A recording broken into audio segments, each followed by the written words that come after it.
You have a responsibility to be mindful about how you're showing up in the world as you market your business, whether you like it or not. That's why we have Jeanne here today, and she's going to tell us a little bit about herself, why this matters to her, and why it should matter to you. Welcome to the show. Hello, and thank you for having me. Okay, so first of all, I'm Jeanne Omlor. I am an online business strategist and coach for other coaches and consultants, and I help coaches and consultants and certain service providers to scale online authentically without ads, so it's organic marketing.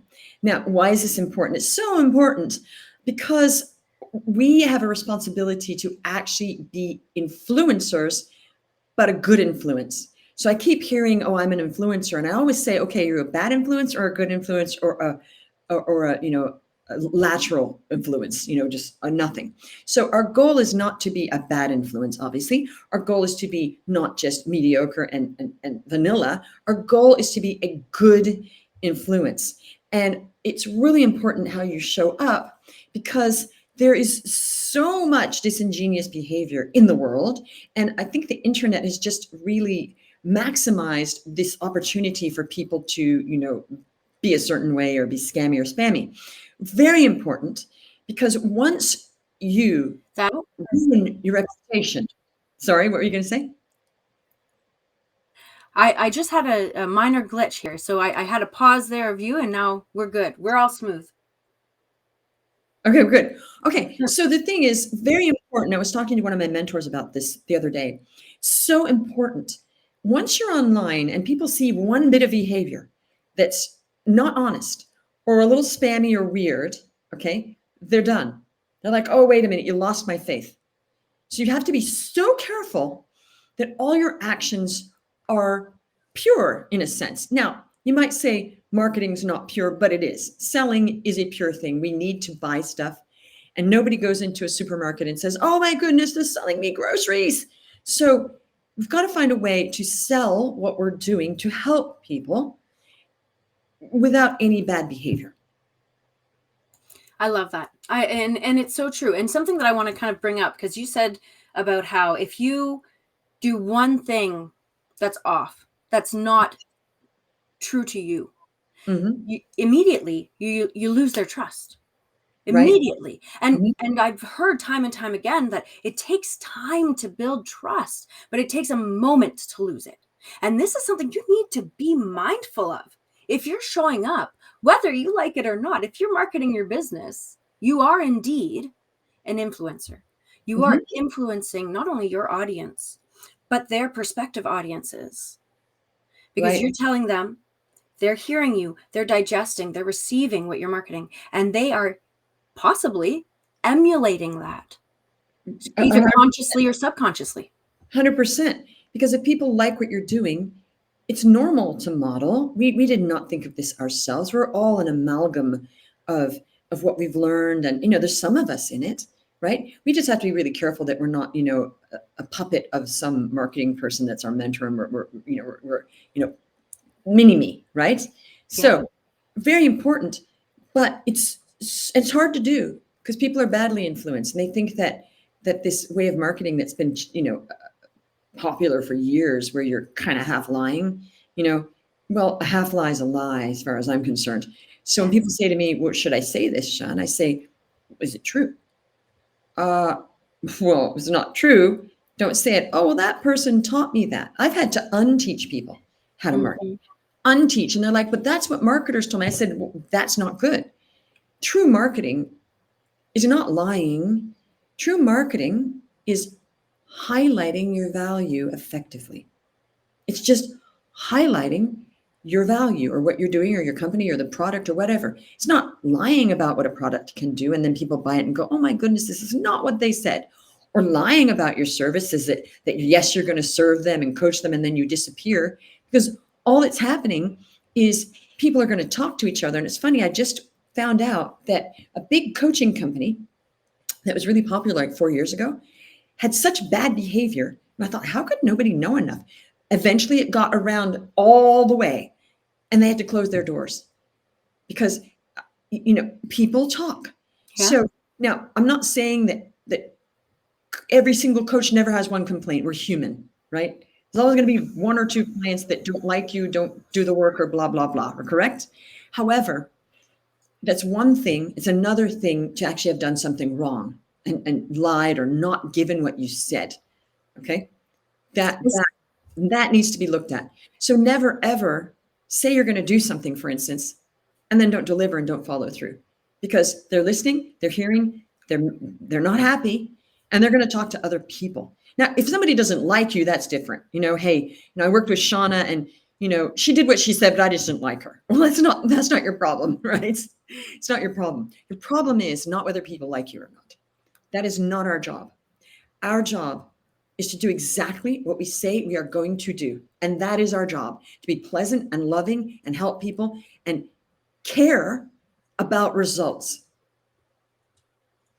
Absolutely. And treat people well with love. Because, there's also this thing, well, I helped them, but yeah, but you were mean about it. No need to be mean. So it's almost like, well, you got our help. It's that old bro kind of thing going on. So your problem is not that people like you. That's not your problem. You have no control over that.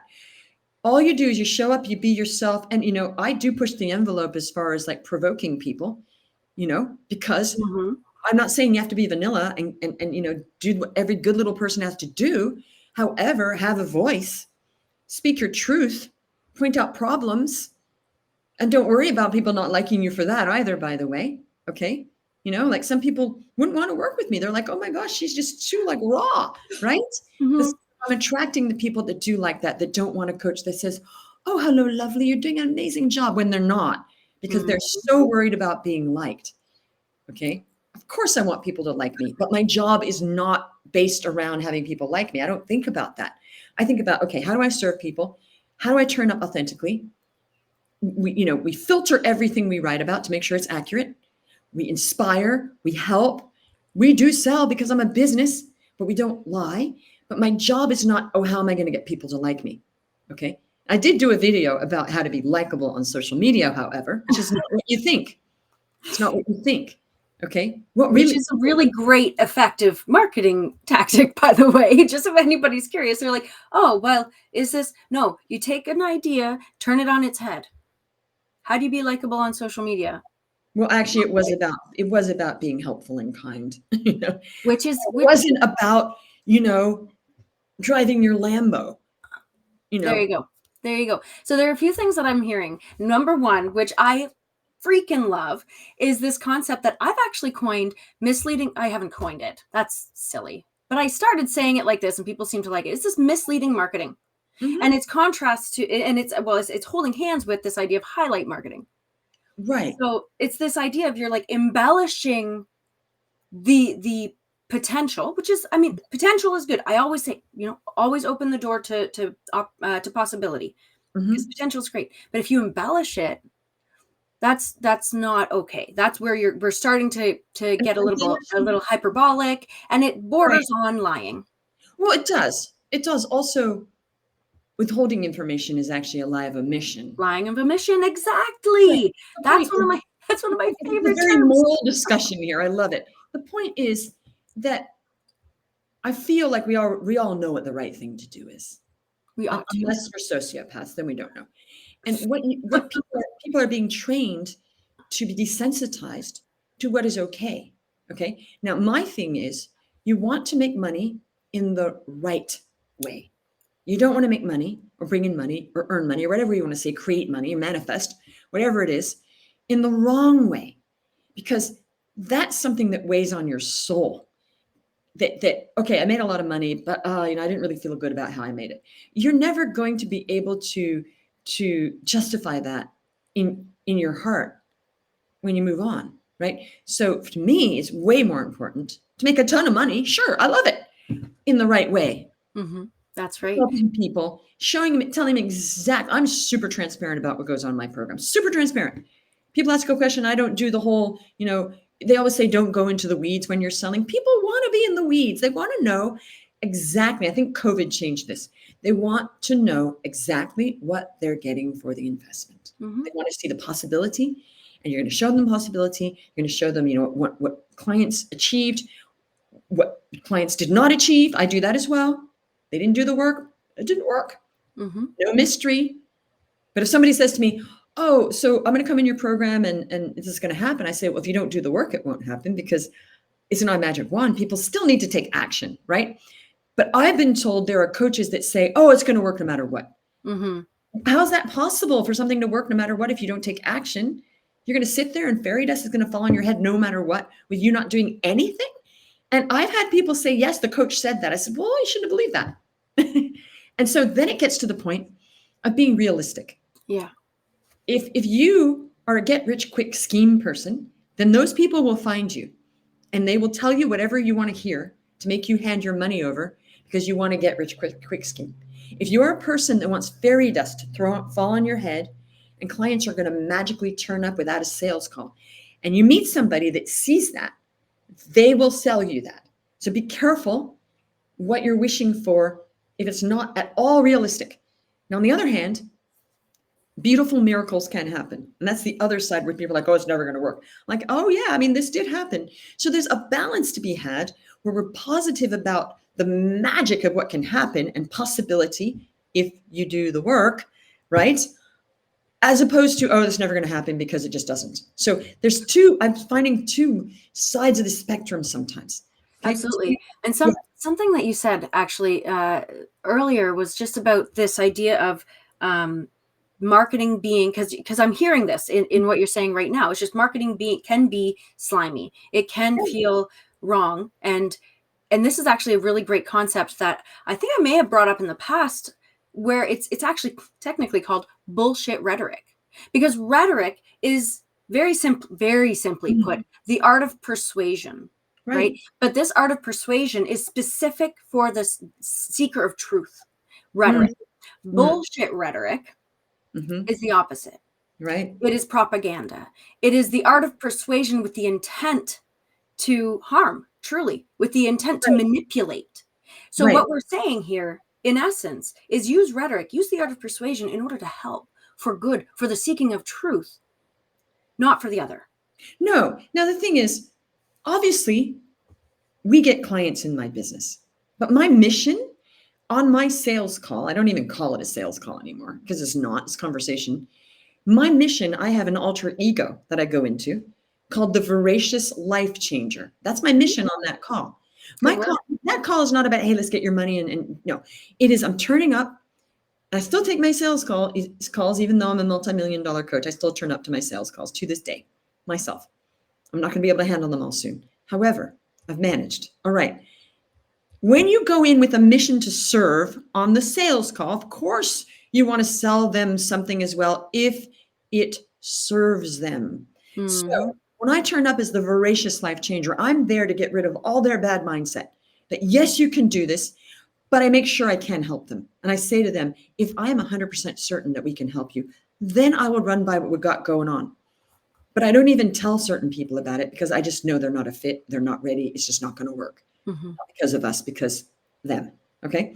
So when you turn up with an alter ego of, okay, what am I doing on this call apart from trying to get people's money out of them? Okay. It has to be way bigger than that. That should not be the goal. The goal should be, I'm on this call to see if I can change this person's life. Let's see that. Let's just investigate that. Great. And I'm there, the Voracious Life Changer, helping them out in that call. Like, okay, what do you want? And if they're like, oh, but no, you got this. If I see that they're like low in confidence, it's about figuring out, will this work for them? If I get them to a certain point on that call, then I'm 100%. Like, okay, but this is 100%. We can help you. Do you want to hear about it? And they're like, sure. Okay. That should be the goal, is serving them. And if they're not a fit, it is not serving them to sign them up for your program or coaching or service. It's not serving them. It will not go well. And this is something that people need to start to understand, is that even on those calls, regardless of whether you close, keep that completely out of your mind. You are still marketing yourself. This is why I say you're never not marketing. You are still marketing yourself. So if you come to this call from a place of service, I like to help people solve their closest obstacle so that they can continue to move forward, again, regardless of whether they work with me or not. Right. And so we're still serving. So they're hearing you. And earlier this call, you said that word of mouth. Now, I don't think you used these exact words, but word of mouth is still the most effective means of marketing. So if you're marketing yourself one-on-one in such a way that they are left just mind blown and loving you, then they're going to tell their friends. Okay, And that is a okay, really effective way to market. I actually disagree with that.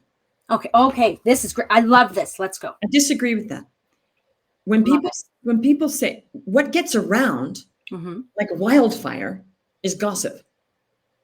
What gets around is if you treated somebody a certain way on a sales call, everybody on the internet will know immediately. That word of mouth gets around. Trust me on this. Negative stuff gets around in about 3 seconds. Okay. However, if you want people to talk about you and refer you, no, that does not naturally happen. I'm sorry. I'm You not sure. I think that you're right in that. You have to ask for referrals. You have to ask them because people generally don't go, oh my goodness, you got this great coach. I'm going to tell you about them. You have to ask them. They go, oh, you're right. I will tell some people. I feel like that expedites the process. Like that will expedite it. However, if you surround yourself with the people who don't, well, like, okay, so gossip's going to spread. Negative. That's why you see all these negative reviews. You have to be very careful about the reviews you see on Google, right? Because people are going to be quick to leave a negative review and slow to leave a positive one. I agree. And I believe that people still, like, I leave positive reviews all the time. I got an email the other day saying that I'm in the top 10 reviewers or something. I'm like, okay, cool. But I'll leave a positive one just as much as a negative one. And it depends on who you're surrounding yourself with. Sure. And I think that word of mouth will still happen. And you're right. Again, you'll expedite the process by asking for the referral, but it still happens. You still get introduced. I'm trying to help your people on this call right now. So I will insist because my mission is to help people. We're allowed to agree to disagree, which is my favorite part of this. I really want to help people, and I'm not going to let that go because I train on this. Yes, you will get people saying lovely things. I've heard people say, oh my gosh, this person said she worked with you and she loved it. I love it. Okay, so yes. However, here's a strategy for everybody.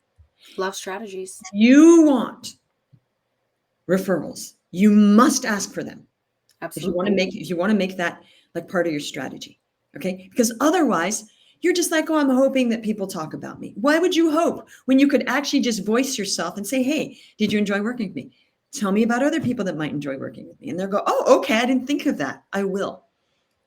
We're paddling in the same boat, my friend. Sure, but why just stop there why stop there? Well, you wouldn't. That's why I say that asking for it expedites. Yes. But if you ask for it and you've left a bitter taste in their mouth and you haven't effectively marketed yourself, then they're not going to bother. You can say, please refer somebody, and they'll be like, okay, sure. Not doing that. But you'd not be dumb enough to ask somebody that was not happy with you to refer you anyway. Provided you can sense whether or not they're happy. There are some people who are really... We've gotten results for clients. I mean, obviously they're happy, right? I'm talking about the sales call. The sales call. Yeah. No, I don't know. Leaving a good taste in somebody's mouth when you're marketing yourself in that really vulnerable situation. Right. I would never ask for a referral on a sales call. There you go. Because they haven't had an experience of working with me and results. I'm talking about clients for that. Yes. Right. Yes. So it's a different stage in the process, right? That client experience. But what I'm saying is on the sales call, you have effectively marketed yourself. If they leave that sales call, regardless of working with you or not, and they're like, I didn't choose to work with them for my own reasons, but they were really pleasant. I'm going to continue to endorse them. Sure. Maybe it's subtle, maybe it's overt, but they're still there. You've kind of built up that community. Right. And, I've had people come back way later. Yes. I never forgot that call. And it's rare, but every now and then way later. Because it's funny with me, people tend to just jump on it right away.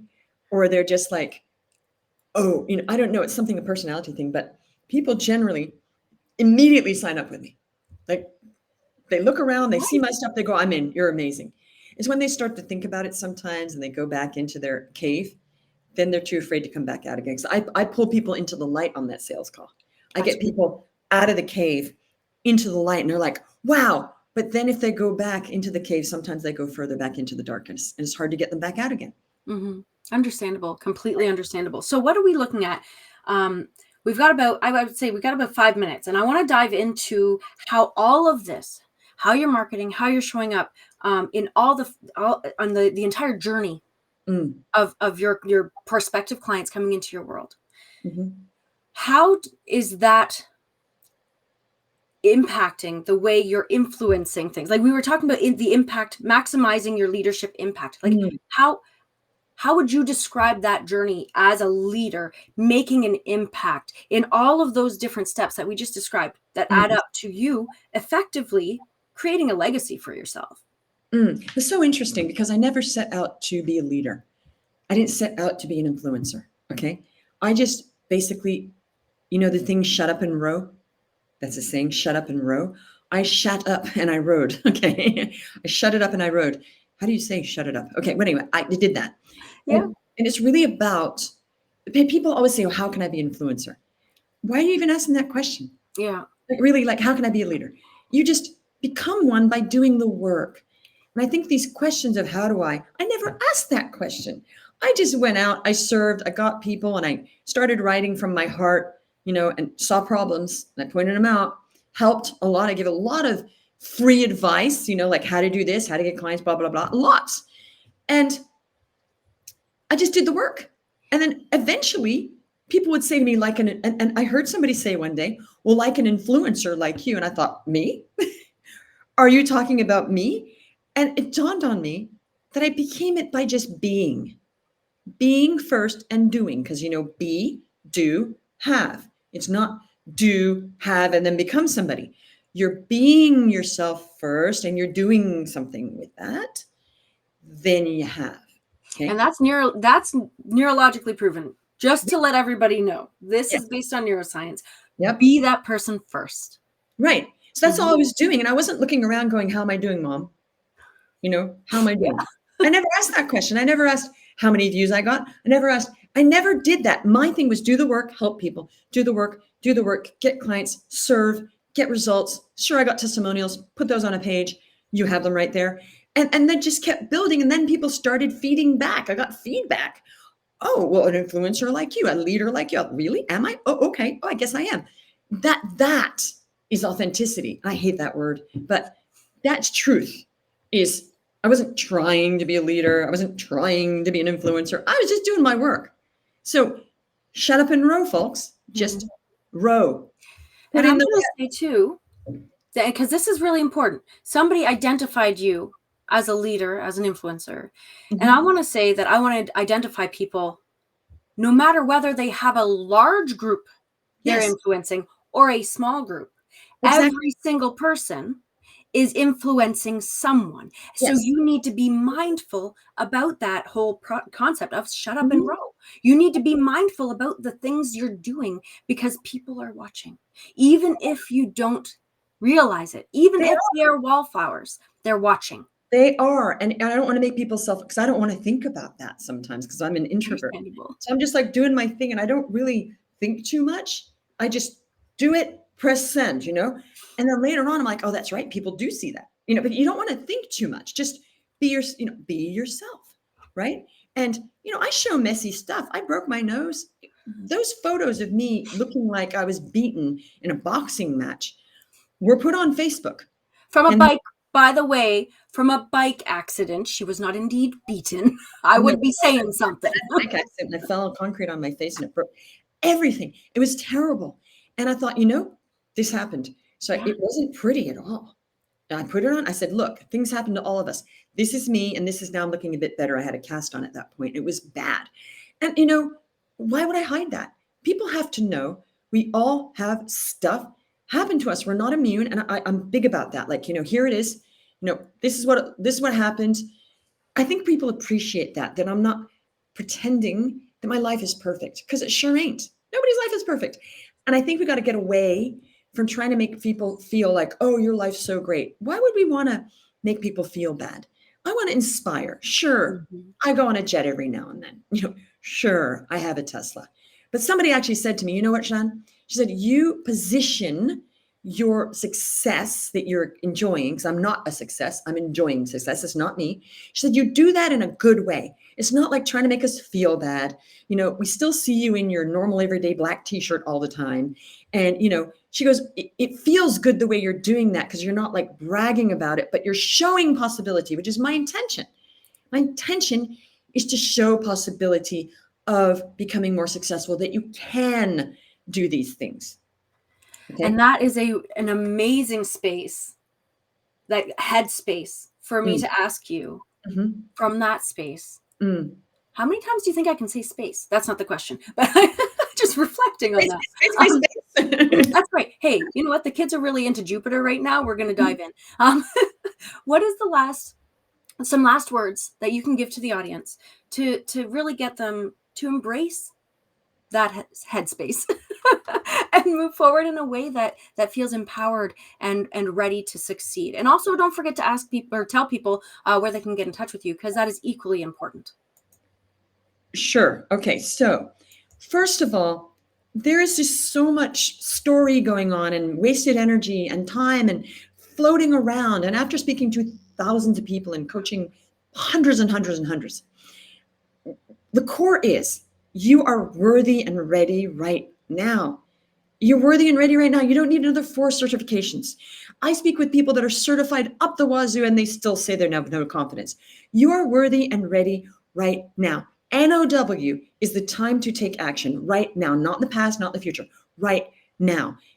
We are being influenced by stories we tell ourselves. Stories of, oh, I can't be successful. Oh, that's for other people. I have to have a whole program built and get blah, blah, blah. I have to have this. I'm not pretty enough. I'm not young enough. I'm not male enough. I'm not blah, blah, blah enough. We've got to understand these are just stories. And we have to understand that the opposite are also stories. But we want to create a story that serves us consciously, that it is a story, but we're all good. It's a good story. So, yeah, it's all stories. Choose your story. Choose your story that will move you forward, a good one. And drop the stories that are imprisoning you, that aren't even true, because all you're doing is spinning and spinning. And if you could just say to yourself, I'm going to believe Jeanne Omlor, I'm worthy and ready right now, and I'm going to do this now with no more waiting. Okay, that's my last word. You will see, if you go to jeanneomlor.com/reviews/, you will see hundreds of stories, of good stories of how we've helped clients. You can also book a call if you want, and I will turn up personally. Love that. And also, don't forget, everybody, that you're going to be able to find that link in the show notes. So you don't need to go hunting for it, but it is there for you to dive in and connect with Shawn anywhere. I believe your main place is LinkedIn. LinkedIn, Facebook, Instagram, my name, you'll find me. You can DM me. I'm very open. Find her wherever you love to hang out. I love that. Okay, so with that, I want to thank you, Jeanne, for being on this show. And then also remind everybody that we do these conversations weekly. So you want to subscribe, you want to follow, you want to hop in so that you know when it's coming next. Because there's always more to explore in this world of marketing and living life fully. All right. Thank you again, Jeanne. We will chat soon. Take care. Bye. Bye.